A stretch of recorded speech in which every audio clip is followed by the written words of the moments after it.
Jupiter 101. Now, Jupiter is another slow mover.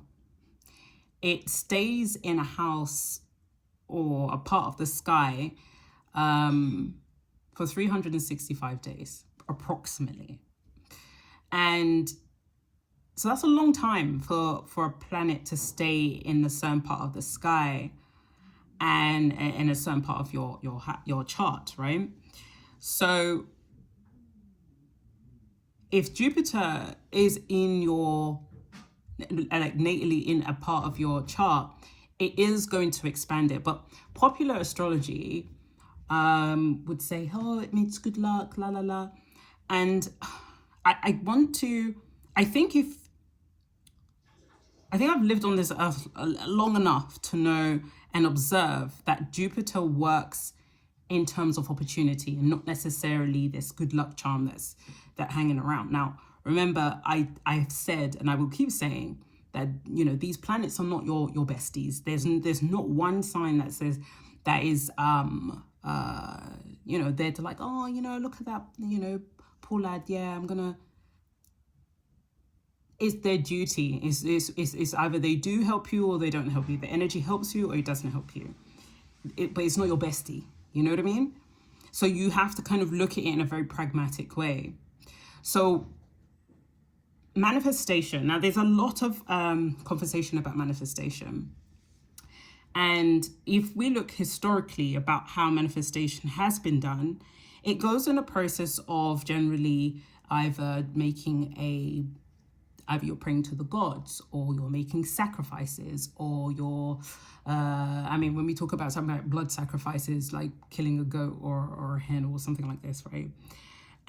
Or you manifest through a deity like Lord Ganesha, which also represents Jupiter or a Jupiterian energy. It's like, hey, look, I'm going to remove your obstacles and I will, give you good luck. So you would typically, in the Hindu understanding, it's like, okay, I'm going to go on a journey, or I'm traveling, or I want to write a book. I'm going to pray to Lord Ganesha to give me good luck. So it's going through a process.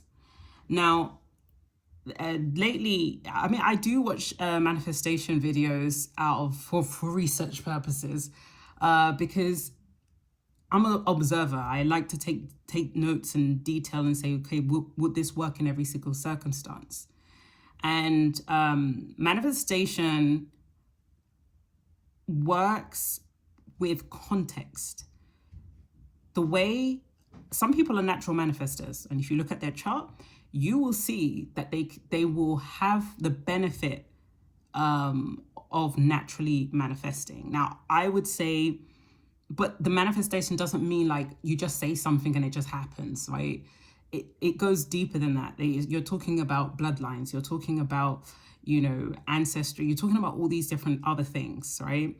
And Jupiter's just a way of saying that you have an opportunity to expand certain areas of your life. And if it lands in certain areas, that it can be a telltale sign, right? Nothing is a coincidence in this world. Your time of your birth is definitely not a coincidence. If someone says, hey, you're due on the 28th of February, but you come on the 30th, that's not a coincidence.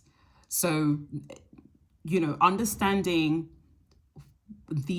the environment of where you're in, your social standing as well, where you come into this world and they say, okay, you're this, and this. Now, some people, to manifest, it's going to be easier on different levels, right? So if you, like I say, it's like a game, right? If you come in and you've been given a certain amount of tools to manifest in some areas, it's going to be quicker for some people because socially it's been made easier for them, whether it's they've been brought into money or whether it's due to class or whatever it is. So it's looking at the environment.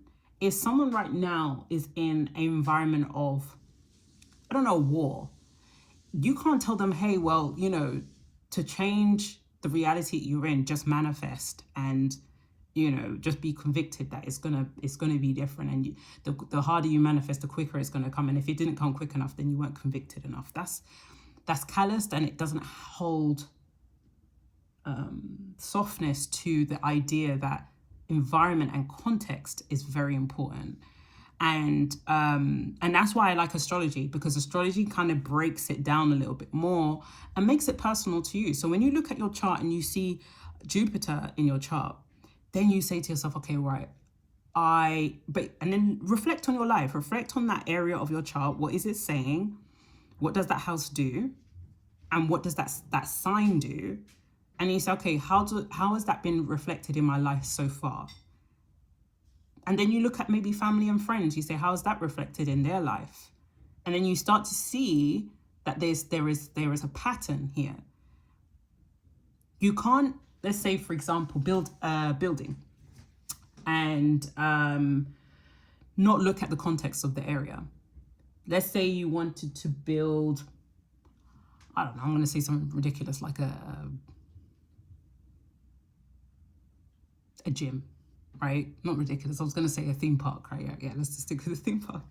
And it's a corporate environment, right? Nobody's going to go there. Probably they're going to go there once on the weekend, maybe, or on holidays. But in terms of like that turnover that you could have made if you said, okay, well, I'm going to have another corporate building because maybe they need more and it already works, there's going to be differences. So you have to look at your context. You have to look at your surroundings first before you decide to make that call. Because one, you're going to waste a lot of money, right? It's going to be a very poor decision. So right now, Jupiter has left Gemini. And Gemini is about communication, ultimately. So the expansion of Gemini in terms of communication, in terms of connecting, in terms of speaking up, right, is going to be expanded. But that expanded is an opportunity. But you have to look at your context, where you are at right now. What does that look like? So let's say also if Mars was natally in your chart where Gemini has come in, then you have to say, okay, Mars is like it's very vigorous. It will kind of, anything you want to do is going to charge head forward. So there's going to be a duality. There's going to be either, are you going to be aware of this, again, looking at your context, or are you going to just be in default and allow people to rile you up more than most? Again, everything is about emotions. All these planets are emotionally charging you to see how well you can hold your own. Are you going to allow for yourself to be so... Because Jupiter at the same time can be gluttony, can be doing things in excess, can be greed. Oh, I've got all this, and this is like that Sagittarian energy. It's like, oh, I want to take. Or I want to take all the alcohol, all the drugs, all that kind of stuff, right? And it's looking at it from a very balanced point of view. So when you see it, you just say, okay, how do I... So when you manifest, or you're meditating, right? Because meditation is manifestation, and everyone manifests differently. Manifesting it throughout history, when we think about sacrifice, right? When we think about, even in the Bible, right, where people were about to sacrifice their child. Or if you think about people sacrificing hens and goats in other tribal religions,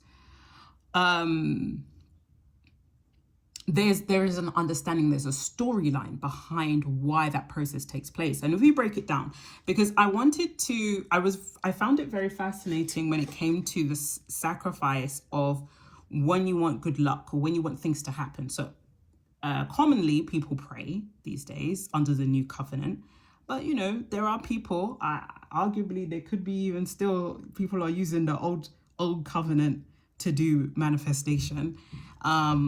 when we talk about sacrifice, because you can sacrifice by fasting, for example, because you're then having a level of, it's like pushing down the ego.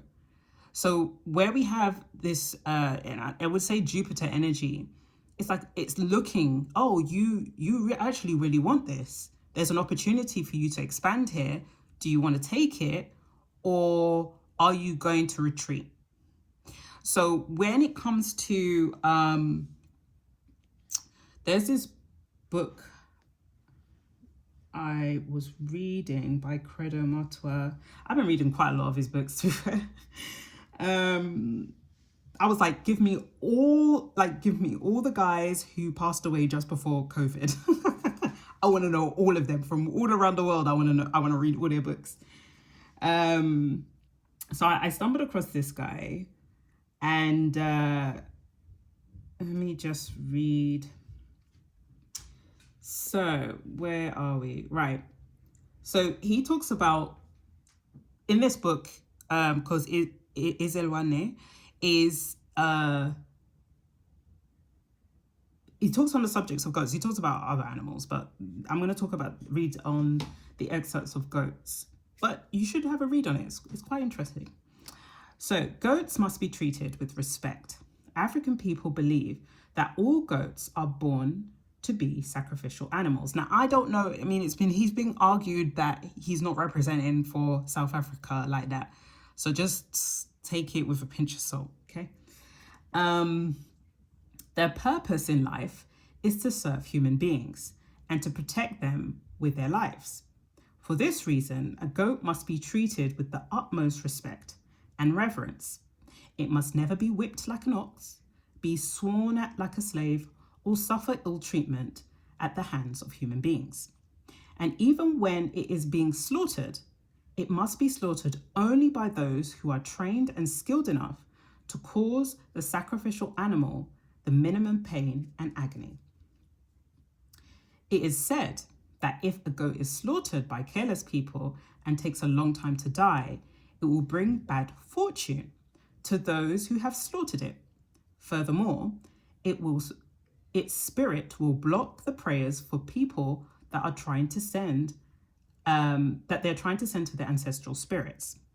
Since time immemorial, certain men and women have been specially trained in slaughtering goats and cattle. Very often they are trained not only to slaughter animals with the minimum of pain, but also to study the livers and entrails of the slaughtered animals, and to read the fortune of the people making the sacrifice. It was important to have a reader of entrails in order to learn whether or not the ancestral spirits were pleased by a sacrifice and were prepared to grant the wishes of those who had made it.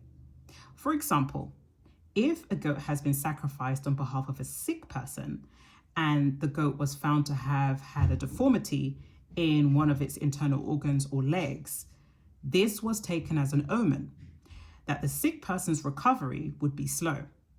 If a fetus was found inside the goat, this was a sure sign that the patient would die. It was believed that a goat was capable of absorbing a person's illness, and through death by sacrificial knife, would remove the illness from the sick person, allowing him or her to recover.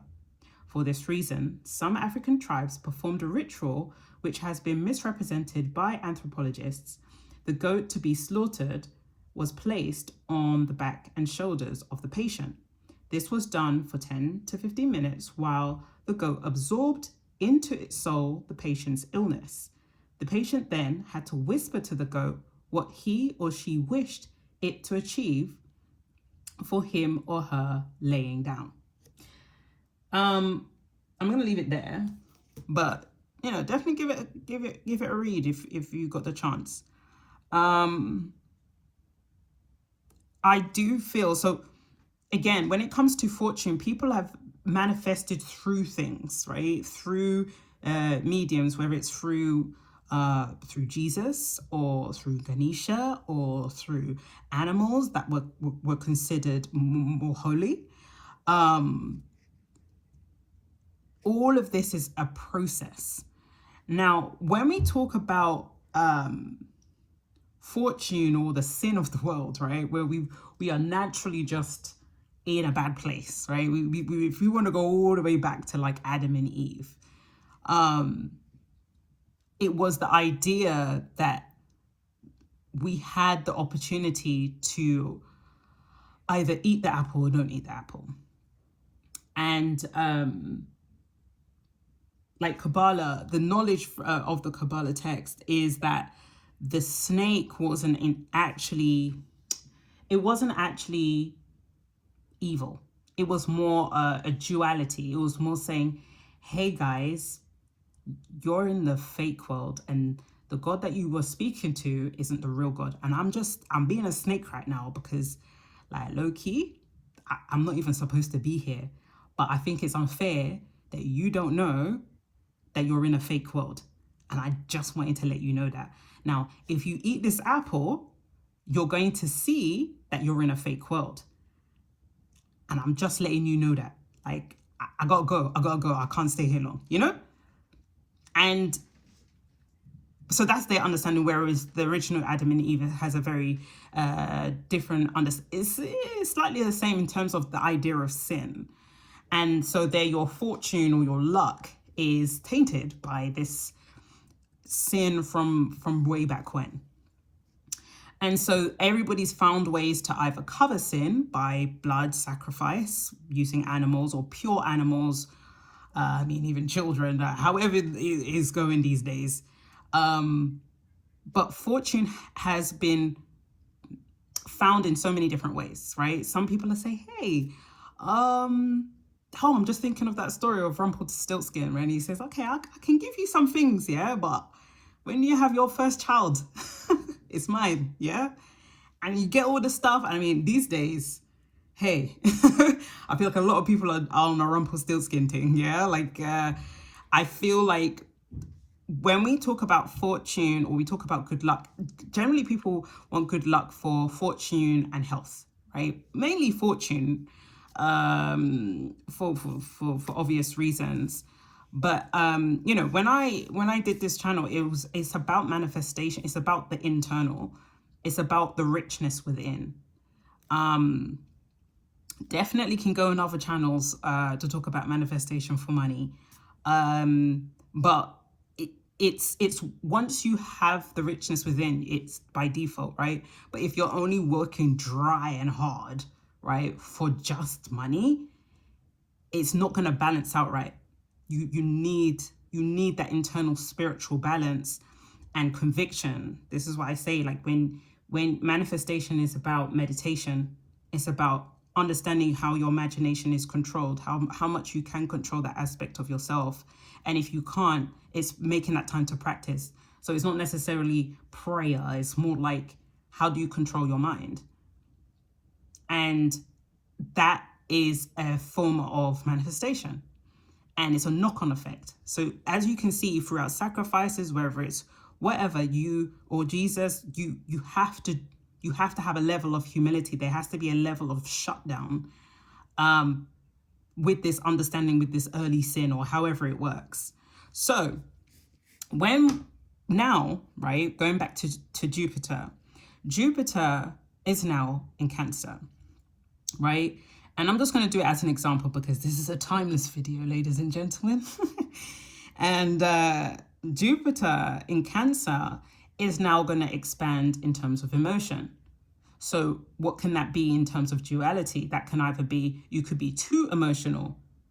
Let's just say, i.e., I don't know, someone from the past calls you like, hey, babe, miss you, blah, blah, blah. And you're all up in your feelings and you say, oh, Jupiter's in your house in Cancer, or because Jupiter's in the part of the sky that is Cancer right now, everyone's going to feel very sensitive. But even more so for like Cancer moons or Cancerians or water signs, right? And you're like, oh yeah, let me give him another chance, or let me give her another chance. Yeah. I don't do relationship astrology, but well, not on this channel anyway. But like, they could be, right, if you haven't work through a lot of the things as to why you left in the first place, or why that didn't work out in the first place, the likelihood could be that you would fall into that because you are under the illusion or guise that everything's going to be right because you're so overwhelmed with emotion, right? So that's more of the kind of darker side, but like the lighter side would be that you are, focusing more on home. You're very protective over home, and you're protective over your family, and you're not going to stand for certain things. You're going to be, you're going to get things done. Yeah. Cancerian is about getting things done. And I was just thinking it's like Mars on ice. But like, so that's Jupiter. That's how it's not just a good luck charm. It's about your environment. It's about what it feels like. Have you analyzed it? Have you assessed it? Have you, seen if what the ideas that you're processing, or the things that you're processing, is it working? Have you tried it and it hasn't worked? Did you try something again? Because your chart essentially is going to be something that is personal to you, and how you manifest your Jupiter is going to be personal to you. And once you've worked it out, like literally, all it is about finding peace through every single aspect or transit sign. And even in your chart, when you can find peace through every aspect, right? And this is easier said than done. I'm out here just saying this thing. Like, the peace is all about finding peace in this world of chaos. Not the illusion of peace, but true peace, true centeredness. And that looks like, again, it's about meditation. It's about going within, controlling the intrusive thoughts, or whatever it is. And so, and I found this very interesting because I was looking at, I was thinking of, no one can come through the Father but by me. And this is what the scriptures say, right? So John 14:6. So even with that, I was thinking of how the planets lie, right? So you have Capricorn, Aquarius, Jupiter. Jupiter does come off as Jesus. Aquarius is the person that transmits or sends the prayers, or sends the information to Saturn energy, and it gets done. That's how I was seeing it. And I feel like that's it. I feel Jupiter is a very, very useful planet. And if you can see it from a more practical point of view, as opposed to maybe just saying it's on Jupiter's in my whatever house. And then you say, okay, well, I don't have to do the work. I don't have to, this is not how it works. Yeah, these planets are not your friends. Yeah, they're just a framework, and you work through them. But yeah, that's Jupiter 101. And see how Jupiter's working for you right now, right? Are you feeling more emotional? Are you feeling more protective over your home or spaces more than usual?